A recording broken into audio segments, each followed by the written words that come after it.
প্রায় অনেক দিন ধরেই বৃষ্টি বাদলা লেগে থাকার কারণে আমরা অ্যাডেনিয়াম বা অন্যান্য গাছের ক্ষেত্রে ঠিকঠাক পরিচর্যা করতে পারছিলাম না, কারণ প্রতিদিনই প্রায় বৃষ্টি হচ্ছিল। এখন কিন্তু আবহাওয়া অনেকটাই পরিষ্কার হয়েছে এবং রোদও উঠেছে। অনেকদিন ধরে বৃষ্টি বাদলা লেগে থাকার কারণে আমাদের গাছের ক্ষেত্রে অনেক রকম সমস্যা আমরা ফেস করছিলাম।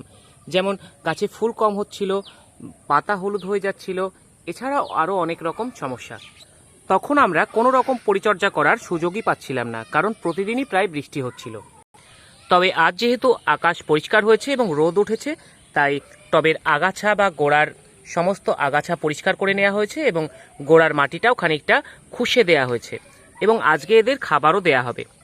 এখানে রয়েছে গোবর সার বা ভার্মিকম্পোস্ট, শিংগুঁড়ো, হাড়গুঁড়ো, নিমখোল, লেদার ডাস্ট বা জৈব চামড়া সার, নিমখোল এবং 1 চামচ লাল পটাশ।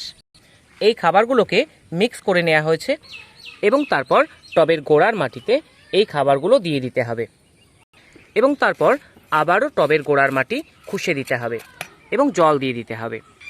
খাবার কতটা দেবেন সেটা নির্ভর করবে গাছের বয়স এবং ম্যাচুরিটির ওপর। তাছাড়া এই মিক্স খাবারে লাল পটাশ বাদে সবই অর্গ্যানিক, কম বেশি হলে রিস্কের কিছু নেই। কয়েকদিনের মধ্যেই এদের আবার ফাঙ্গিসাইড এবং পেস্টিসাইড স্প্রে করা হবে। আজকের ভিডিওটি এখানে শেষ করছি, আবার দেখা হচ্ছে নেক্সট ভিডিওয়।